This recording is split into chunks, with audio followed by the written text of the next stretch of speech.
Je vous salue tous dans le précieux nom de notre Seigneur et Sauveur Jésus-Christ. Moi, c'est votre frère, le bien-aimé Meshakankou Michael. Et comme nous le disons toujours, que lorsque nous venons auprès de vous, c'est pour parler de la part de notre Dieu et apporter la nourriture céleste, nous fortifions pour la marche à l'éternité. Et je tiens à rappeler que nous sommes dans la continuité de notre thème ou encore de notre sujet intitulé Les temps de Dieu ou encore les temps selon Dieu. Et aujourd'hui, nous sommes à notre quatrième vidéo, si je ne me trompe pas. Et aujourd'hui, nous allons ouvrir une parenthèse ou encore un sous-thème qui est le temps à une durée. Et sans plus tarder, je vous invite à prendre position. Nous allons prier un peu pour afin que Dieu prenne possession de ce moment qui est à lui. Prions au nom de Jésus-Christ. Dieu d'amour, Dieu Tout-Puissant, laisse que cette parole, Père, éclaire ton peuple. Laisse que Seigneur Jésus-Christ, ta lumière vienne résider en nous à travers ce message et qu'il soit la réponse à nos questions, à nos préoccupations. Jésus étant notre solution. Sois Seigneur ainsi à travers ce message dans la vie de ton peuple, au nom de Jésus-Christ. Amen. Oui, excusez-moi, comme je le disais précédemment, nous parlons sur le temps de Dieu ou le temps selon Dieu. Et je tiens aussi à rappeler, encore une fois de plus, une chose, que sur notre chaîne YouTube ou notre page Facebook, La Vérité du Cœur TV, vous pouvez trouver nos enseignements d'abord en général et plus précisément ou particulièrement par rapport à ce sujet dont nous partageons. Là, vous allez trouver déjà 3 vidéos parlant de ce même sujet qui peut vous permettre d'avoir une idée de là où nous avons commencé et là où nous nous retrouvons en ce moment. Mais faisons d'abord 2 ou à 3 lectures et nous allons faire un petit récap qui va nous aider à entrer dans le sujet d'aujourd'hui. Je suis dans Genèse 1, je vais lire le verset 1, je saute et je lis le verset 31 et je vais lire aussi le chapitre 2, le verset 1 à 3. Je l'ai lu au nom de Jésus-Christ. Au commencement, Dieu créa le ciel et la terre. Je saute le verset 31. Dieu vit tout ce qu'il avait fait, et voici, cela était très bon. Ainsi, il y eut un soir et il y eut un matin. Ce fut le 6e jour. Je suis maintenant dans le chapitre 2 de ce même livre de Genèse, le verset 1. Ainsi furent achevés le ciel et la terre et toute l'air armée. Dieu acheva au 7e jour son œuvre qu'il avait faite. Il se reposa au 7e jour de toute son œuvre qu'il avait faite. Oui, nous tenons ici à dire que nous avons fait comprendre d'abord en premier lieu comment le temps est vraiment important, cette notion, cet élément important à nous parce qu'il est lié à la création. Nous voyons qu'au commencement, Dieu, pour créer, il avait ouvert une brèche, une porte qu'on appelle le temps. C'est pour cela d'ailleurs dans le premier chapitre, nous allons voir qu'on parle du premier jour, du deuxième jour, du troisième jour jusqu'au 7e jour, où notre Dieu se reposa et sanctifia le 7e jour. Nous allons voir que Dieu a ouvert une porte et il a commencé la création. Et nous comprenons que la création, elle est liée à toutes les créatures que Dieu a faites. Et nous les voyons même dans notre vie quotidienne et courante, que même pour naître, nous voyons que c'est toujours une notion de temps. Le bon moment où la femme peut recevoir la sémence pour donner naissance, elle est toujours liée au temps. Et même en ayant cela, il faut aussi qu'il attend encore lié au temps pour que l'enfant soit bien formé dans son ventre et qu'il puisse sortir. Vous allez voir que pour l'enfant puisse bien voir, puisse marcher, il commence d'abord avec 4 pattes et il se tient debout pour qu'il puisse parler, pour qu'il puisse marcher comme avoir des dents. Et toutes ces choses, elle est liée toujours au temps. Et nous allons comprendre que Dieu a fait toutes choses avec cette notion qu'on appelle le temps. Le temps, elle est liée à nous les créatures de la création de Dieu. Et c'est pour ça que nous ne pouvons pas dire que c'est un élément moins important. Nous comprenons d'abord que lorsque nous naissons, c'est toujours un temps jusqu'à ce que nous vieillissons et nous quittons cette terre. Nous ne pouvons pas dire que le temps n'est pas important. Non, le temps est important. Celui qui néglige le temps, il le comprendra après, bien que ce n'est pas le sujet. Mais le temps, elle est lié à la création. Et qu'est-ce que nous cherchons à faire comprendre? Dieu a quitté l'éternité.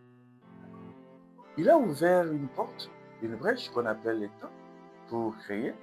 Mais vous allez voir que le but de Dieu était d'ouvrir cette porte parce que Dieu a quitté l'éternité. Le but était qu'il ouvre cette porte, qu'il crée, et lorsqu'il finit à créer, il amène maintenant cette création à l'éternité.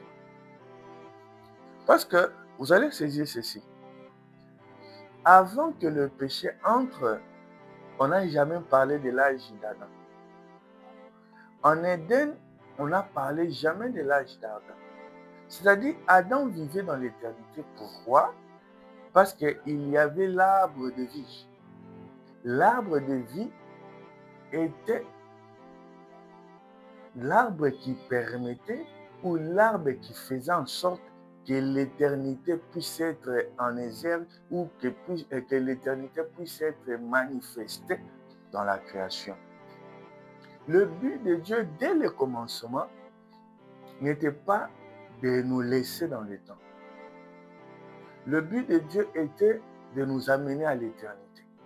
C'est pour ça que vous allez voir même dans Genèse, lisons cela rapidement, dans Genèse 3, la Bible dit ceci, le verset 22, l'Éternel Dieu dit, voici l'homme est devenu comme l'un de nous pour la connaissance du bien et du mal, empêchons-le maintenant d'avancer sa main, de prendre l'arbre de vie, d'en manger et de vivre éternellement.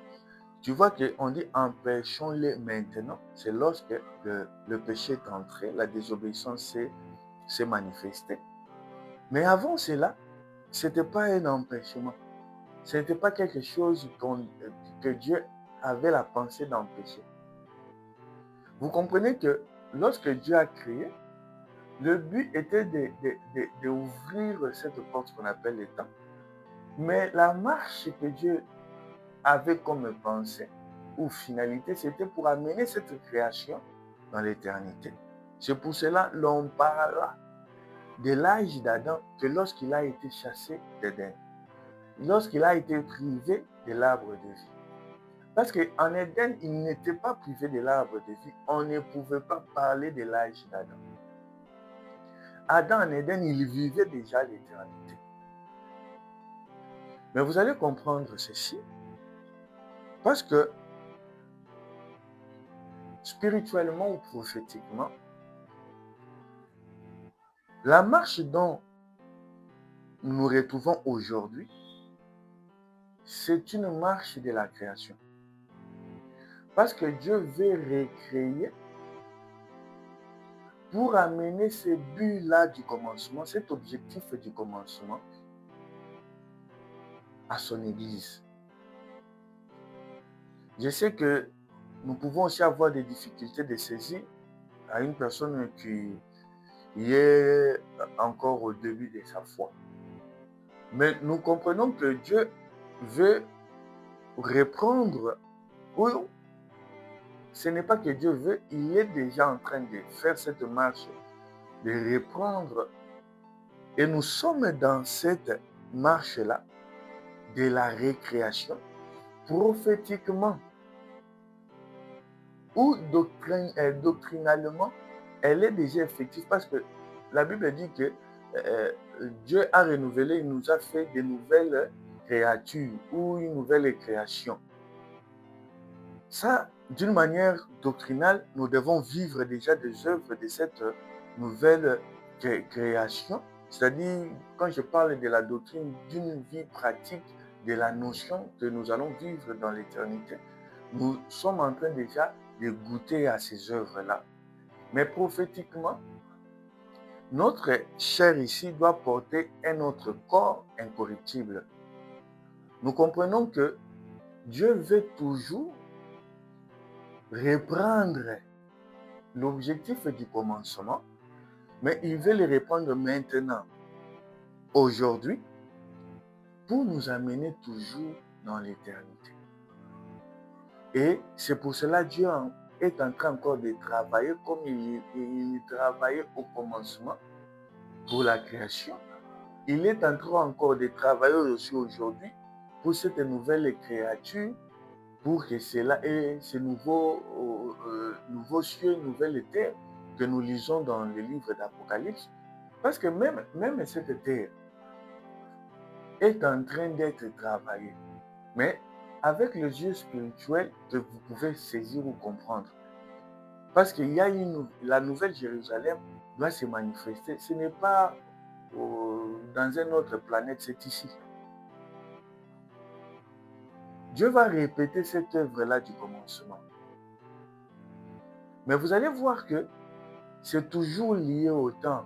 Parce qu'il y aura un moment que Dieu va achever cette œuvre. Il va dire que l'épouse est achevée, c'est-à-dire l'Église, son corps est effectif, et il va nous amener à l'éternité.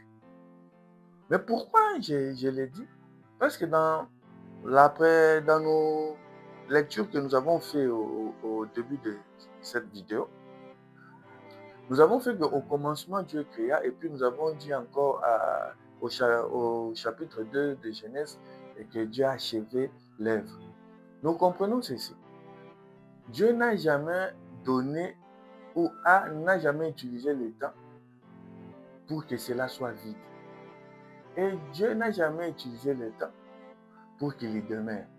Le temps, et lorsque nous parlons d'abord qu'il y a un temps, et lorsque nous parlons d'abord qu'il y a un temps, nous devons parler de ces deux pôles. Deux pôles essentiels qui est le commencement ou le début et la fin.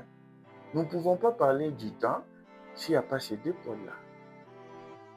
Et le temps est la mesure de la durée de ces deux pôles.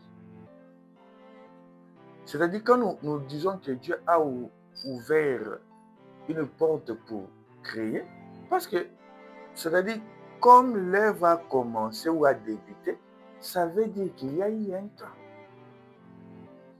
Dieu étant éternel, il est là. Mais lorsqu'il veut faire quelque chose, nous devons avoir un début lié à cette œuvre-là. Et c'est là où nous disons que, quittant l'éternité pour la création, Dieu a ouvert une porte qu'on appelle le temps. Or, le temps a ces deux pôles essentiels, ces deux éléments essentiels qu'on appelle le commencement ou le début et la fin de la chose.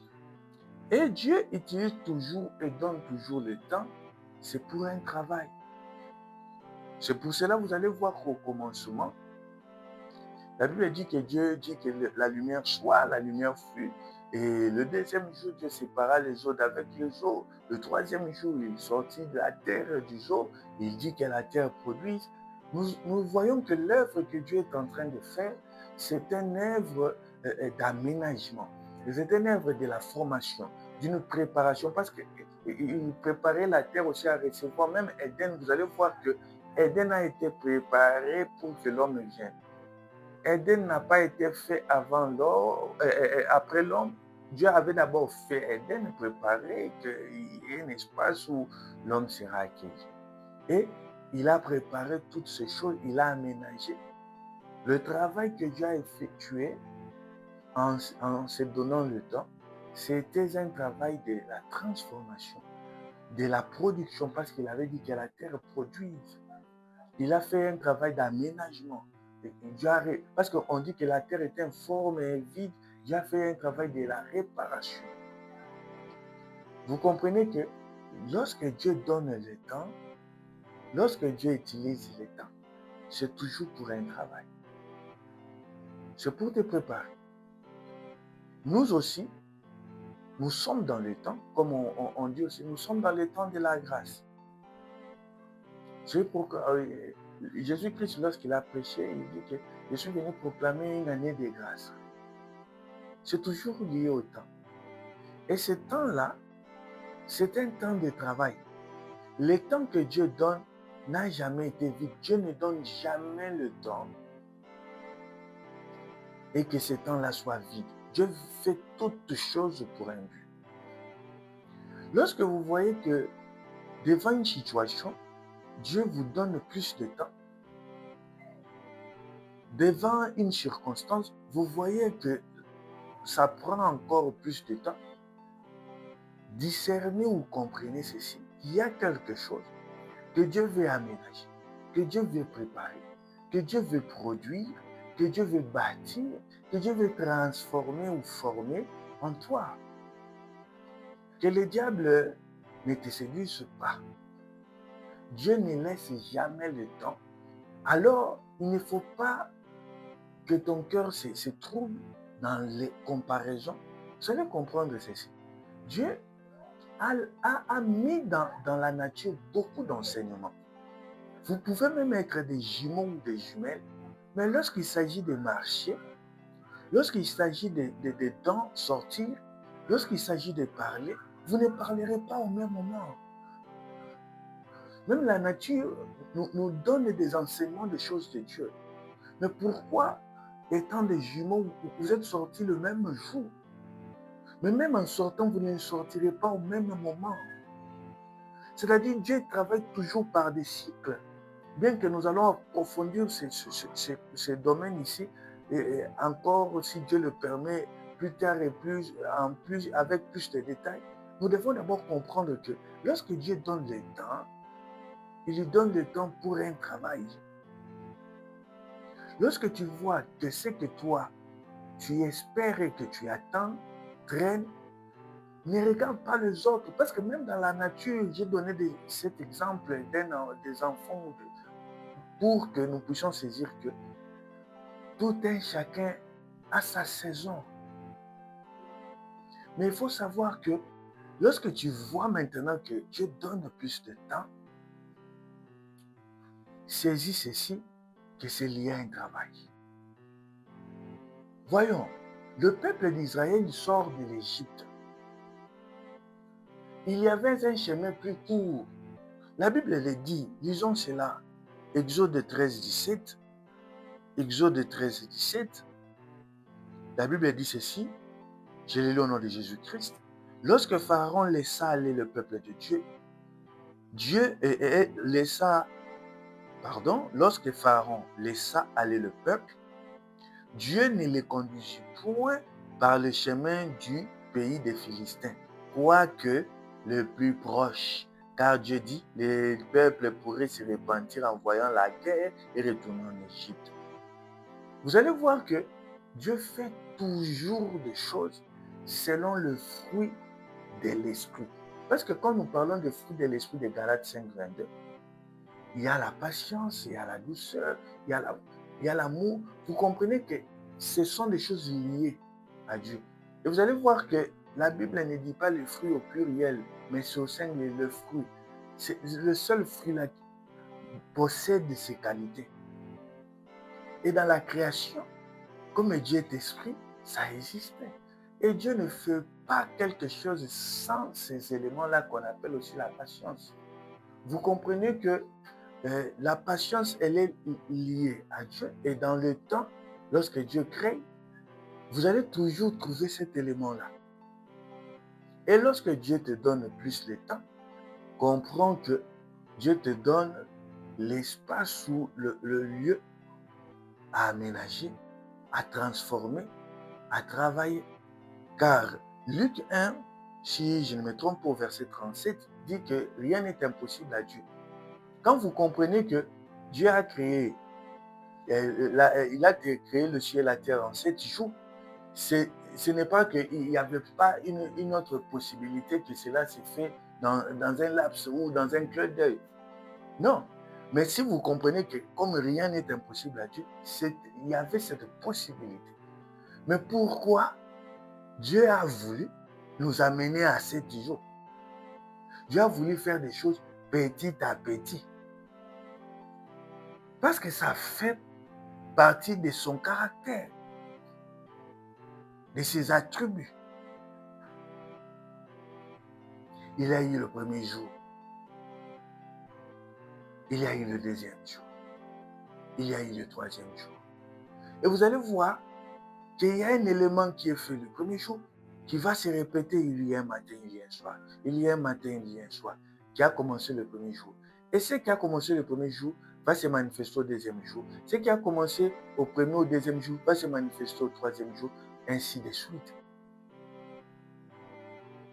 Toutes ces choses nous cachaient quelque chose pour nous faire comprendre que ne te tourmente pas.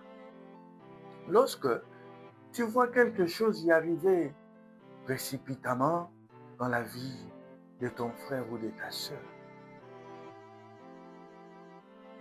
peut-être sa formation, sa transformation passera par un autre élément qui n'est pas celle que toi tu attends. Mais par rapport à toi, tu dois être formé, tu dois être aménagé, tu dois se préparer à quelque chose de grand par rapport à ce dont Dieu a donné aussi facilement à d'autres.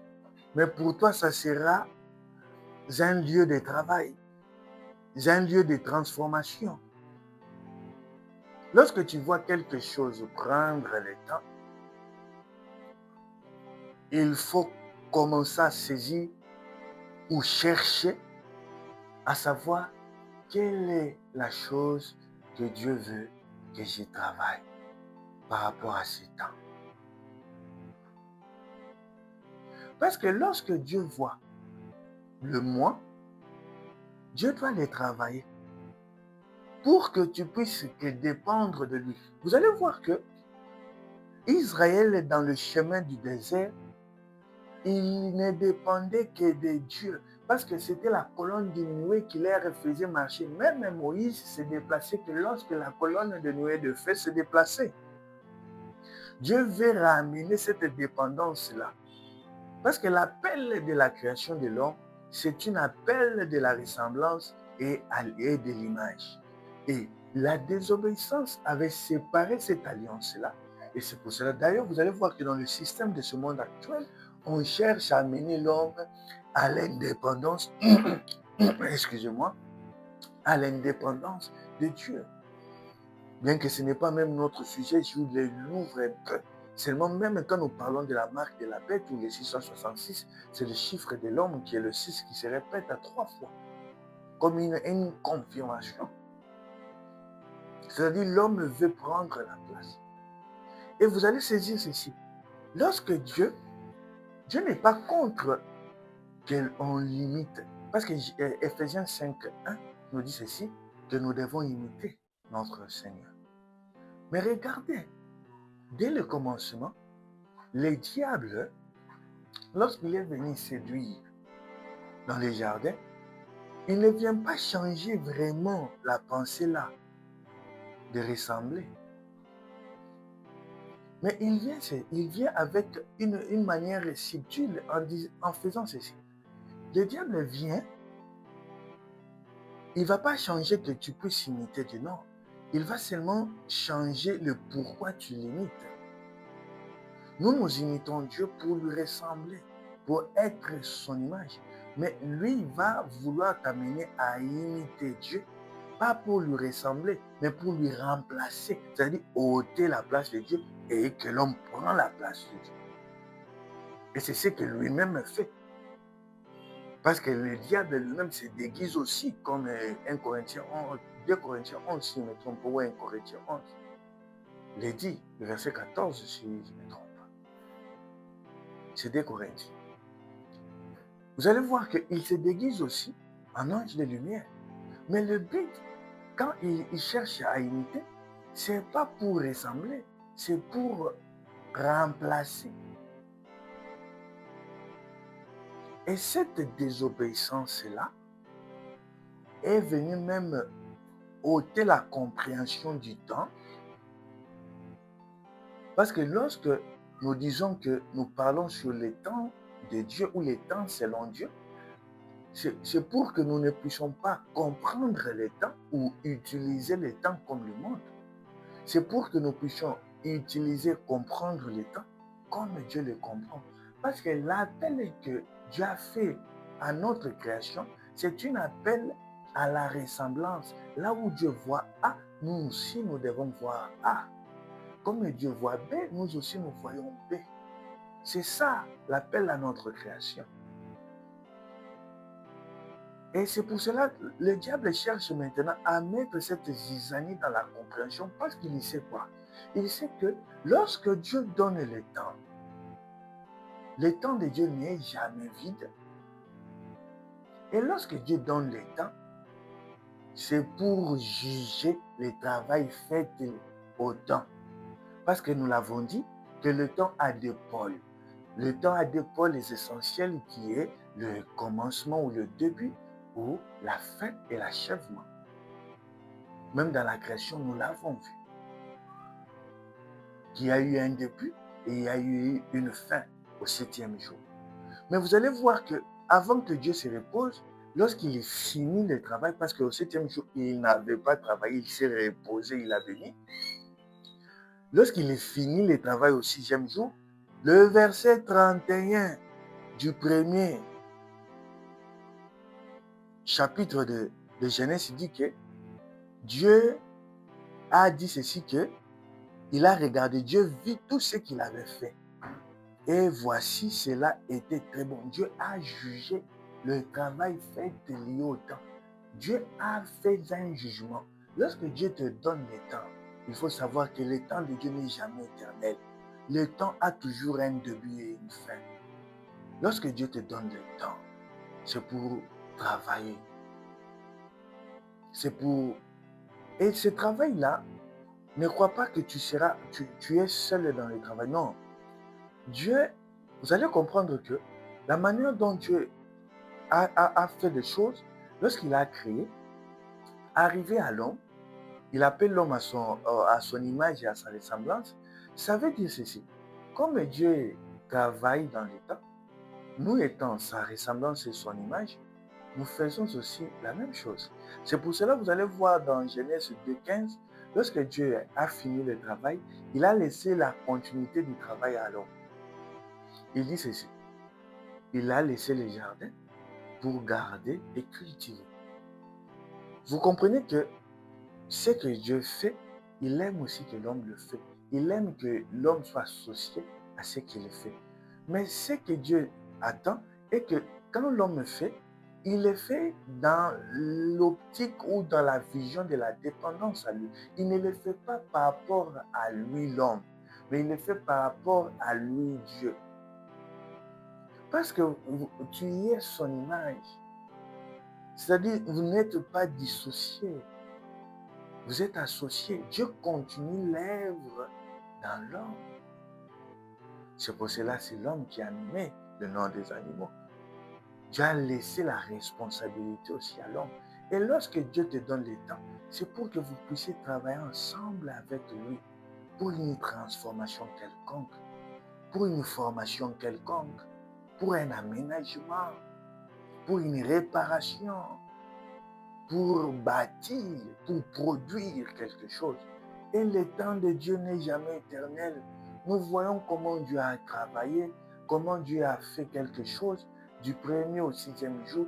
Et lorsqu'il a fini ce travail-là, Dieu avait jugé son propre travail. À plus forte raison, si Dieu juge son propre travail et il dit que tout ce qu'il avait fait, parce que comprenez ceci, ce langage ici n'est pas lié au 6e jour. La Bible dit ceci, il faut bien le préciser. Dieu vit tout. Tout ici, ça lit tous les 6 jours. C'est le tout avec le T. Ça n'a pas une exception dedans. C'est-à-dire, Dieu vit tout ce qu'il avait fait et voici, cela était très bon. C'est-à-dire, Dieu a donné une appréciation, Dieu a rendu un arrêt, il a donné un verdict, il a dit que cela était très bon. Alors, si Dieu te donne les temps, il ne faut pas abuser. Le temps de Dieu est toujours pour un travail.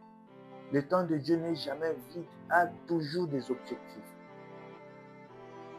Alors, lorsque tu vois quelque chose, prendre plus de temps, cherche à discerner, cherche à demander à Dieu, cherche à prier. Pas seulement pour voir le résultat.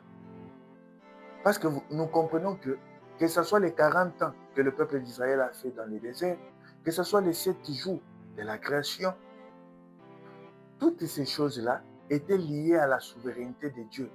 Dieu pouvait en faire autrement, mais Dieu a voulu que cela soit ainsi. Sa souveraineté n'est pas vide, n'a pas de but. Ça avait un objectif, avait un but. Et vous allez voir que le 40 ans d'Israël, ça avait un but. Le but, c'était de travailler ce peuple. Il venait de l'Égypte, il fallait qu'il fait quitter, ôter l'Égypte en eux. Et c'est par les déserts. Il les a donné la loi. Il avait fait toutes ces choses pour faire ôter ce qu'ils avaient emmagasiné comme comportement, comme caractère de l'Égypte. Et la Bible dit aussi que c'était pour les forger, parce que si ils arrivaient dans le chemin le plus proche, ils voulaient rencontrer une embuscade rapidement et se repentir de pourquoi ils ont fait ce déplacement. Tu veux entrer dans le mariage, mais peut-être Dieu voit que par ton caractère, tu sortiras aussi rapidement que tu entres.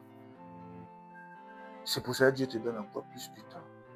Tu cherches à trouver un travail, peut-être Dieu voit que tu vas vraiment quitter sur le droit chemin lorsqu'il te le donne en ce moment, parce qu'il voit ton caractère, qu'il doit transformer, qu'il doit changer. Le problème est que toi, tu cherches à faire un jugement selon toi. Mais Dieu sait bien voir que toi. La meilleure de manière de venir, c'est de demander à Dieu, qu'est-ce que tu veux travailler en moi en donnant plus de temps dans ces domaines par rapport à ces sujets. Tu me fais passer à plus de temps. Pourquoi? Quel est le travail que tu cherches à faire en moi? Afin que tu aies une même vision avec Dieu sur la chose que Dieu veut transformer, aménager, bâtir ou produire en toi avant ce résultat. Au lieu de se lamenter. Parce qu'il y a ces dons-là qui se lamentent de quelque chose lorsqu'ils ne sont pas prêts ou prêtes. Il y a des hommes, il y a des femmes qui cherchent à entrer dans le mariage, mais eux-mêmes, ils ne sont pas d'abord fidèles dans leur marche avec des proposants ou des proposantes qu'ils ont. Mais comment tu demandes quelque chose et tu n'es pas encore prêt? Dieu ne voit pas ce que comme toi tu le vois. Dieu ne fait pas des choses par précipitation. Dans le fruit de l'esprit, il y a toujours la patience. Et Dieu est lié à cela. Il va voir, il va vouloir l'utiliser. Alors, la meilleure de manière à faire, c'est de savoir quel est le travail que Dieu, tu veux faire en moi en me donnant plus du temps. Parce que tu peux déjà avoir un message ou une prophétie qui est dite que tu es un homme de Dieu, tu seras un grand ministre sur cette planète Terre. Tu vas prêcher de la part de Dieu de partout dans le monde. Mais pourquoi chaque fois tu vois il y a encore le temps? Ton ministère est encore moins inconnu. Pourquoi? Parce que toi, tu veux déjà le public, tu veux déjà être vu de tous. Mais ce n'est pas encore le temps. La meilleure de manière est de chercher et de demander à Dieu. Le temps que tu donnes, c'est pour quel travail? Pour que tu sois toi-même précis à ce dont Dieu travaille avec toi, en toi.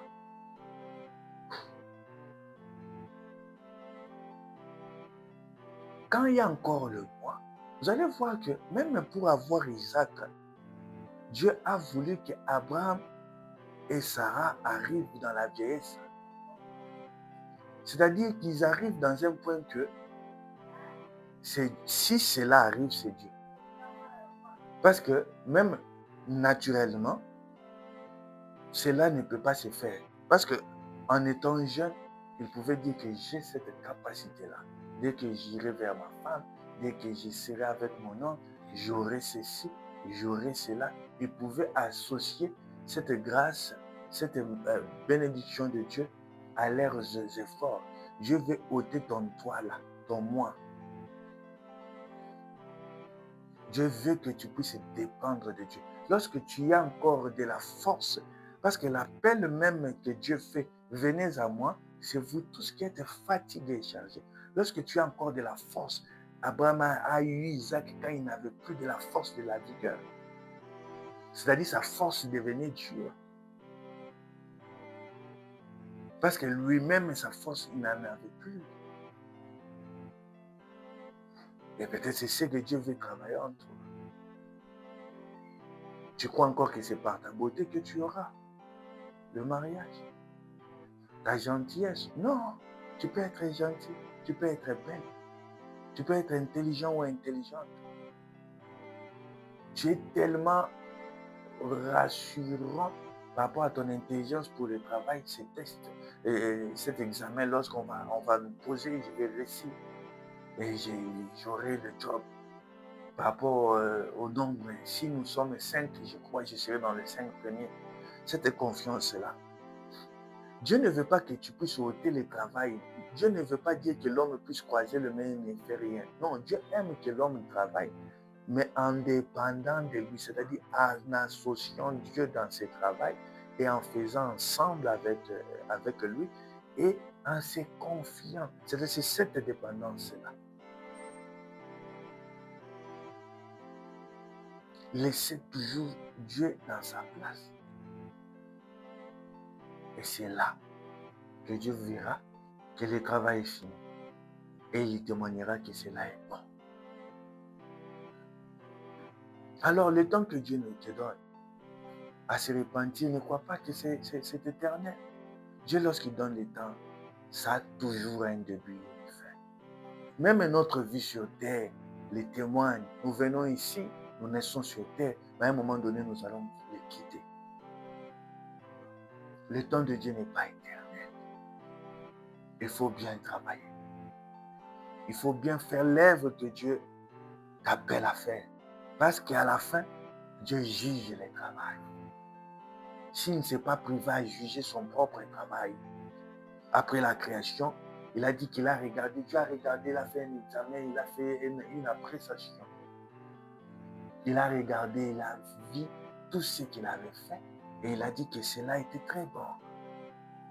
C'est un jugement de l'œuvre faite.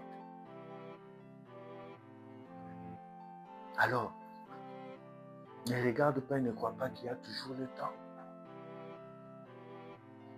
Ne crois pas que tu as toujours le temps.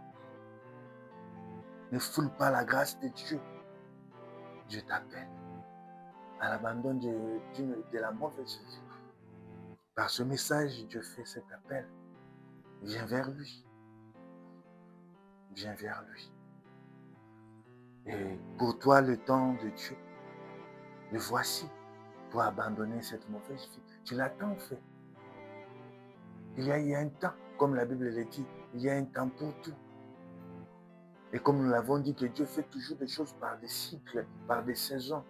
Nous allons approfondir cela plus tard. Mais il y avait une saison que Dieu avait laissée. Il t'a regardé vivre comme tu le souhaitais. Maintenant, c'est le moment. Dieu t'appelle à venir vers lui. C'est le temps. N'abuse pas sur ce temps. L'appel, elle est là. Elle est encore là. Mais cet appel ne sera pas éternel. Et si tu n'es pas encore fatigué, cet appel est pour tous ceux qui sont fatigués. Quand quelqu'un a encore de l'énergie à faire du mal, quand quelqu'un trouve encore de la force à faire des choses par lui-même, cet appel, il le verra comme un dérangement. Mais c'est lui qui voit que la vie pèse sur lui, qui ne pourra pas de lui-même. Il est fatigué de cette mauvaise vie. Il est fatigué de cette vie de souffrance. Il est fatigué de cette vie de courir après les gens. Voici l'appel de Dieu. Viens vers lui. Voici le temps de Dieu pour toi. Viens vers lui. Car après, Le temps que Dieu te donne, il le jugera par rapport au travail que tu auras fait au temps donné. Que Dieu nous bénisse et qu'il nous fasse du bien. Je vais prier, je vais faire une prière pour clôturer ce moment.